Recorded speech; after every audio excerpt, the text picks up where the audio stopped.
नमस्ते इनकी प्राथमिक स्टोरी 3 पाकला।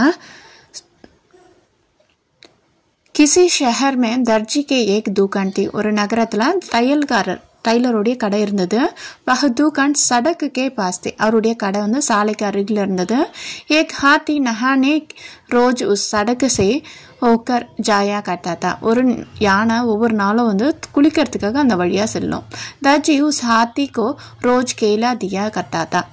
தினமும் அந்த யானைக்கு தையல்காரர், அதாவது தர்ஜி அப்படின்னா டைலர் என்ன பண்றாரு, டெய்லியும் அவருக்கு அந்த வாழைப்பழம் கொடுக்குறாரு யானைக்கு. அதை வந்து ஒரு பழக்கமாக வச்சுருக்காங்க ரெண்டு பேருமே. हाथी भी रोज केले के लिए वहम अपनी चूंट बटाता है. யானை கூட வழக்கம் போல வந்து வாழைப்பழத்துக்காக தன்னை தும்பிக்கையை உயர்த்தது. एक दिन हाथी ने हमेशा की तरह केले के लिए अपनी चूंट बढ़ाई है. யானை வந்து ஒரு வழக்கம் போல வாழைப்பழம் வேணுன்ற அந்த இதில் நீட்டுது அதோடைய சூண்டை. दर्जी पास केला नहीं था. दर्जी किटा वाழைப்பழம் இல்லை, தையல்காரர்கிட்ட என்ன பண்ணல, வாழைப்பழம் இல்லை. கேல் में उसने एक सुई चूंट में छुपाती. கேல் விளையாட்டா என்ன பண்றாரு, ஊசி எடுத்து அதோட தும்பி கையில குத்திடுறாரு. அவருக்கு ஒரு காமெடியா நினைச்சு குத்திடுறாரு. दर्जी का यह व्यवहार हाथी को अच्छा नहीं लगा. தையல்காரர் இருக்கார் இல்லையா, டைலருடைய இந்த செயல் வந்து யானைக்கு பிடிக்கல. फिर भी हाथी चुपचाप नहाने चला गया. ஆனா கூட அது வந்து அமைதியா வந்து குளிக்கிறதுக்கு போயிடுது.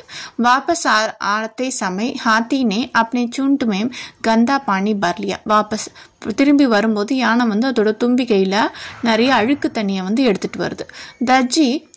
उसने दर्जी के दुकान पर वह गंदा पानी डाल दिया. அந்த தையல்காரர் கடையில வந்து அந்த கழிவு நீரை வந்து என்ன பண்ணிடுது, ஊத்திடுது. डाल दियाனா ஊத்திடுது.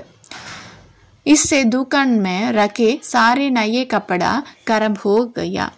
இதனால கடையில இருந்த புதிய ட்ரெஸ் எல்லாம் வந்து கெட்டு போகுது. अब दर्जी பச்சதானே லகா. அப்பதான் அவர் வந்து வருத்தப்படுறாரு, ஐயோ நம்ம தப்பு பண்ணிட்டோம். சீக் என்னன்னா, அங்சி மஜாக்கு பி சீமா ஹோனே சாஹியே. வேடிக்கை, ஒரு காமெடிக்கும் ஒரு வேடிக்கை செய்யறதுக்கும் ஒரு எல்லை இருக்கணும், லிமிட் இருக்கணும் அப்படின்னு சொல்றாரு. வேடிக்கையாக குத்துனது அதுக்கு வலிக்கும் இல்லையா. ஸோ அது மாதிரி தான் இது வந்து சொல்லியிருக்காங்க. சரியா, நெக்ஸ்ட் வீடியோவில் பார்க்கலாம். தன்யவாத்.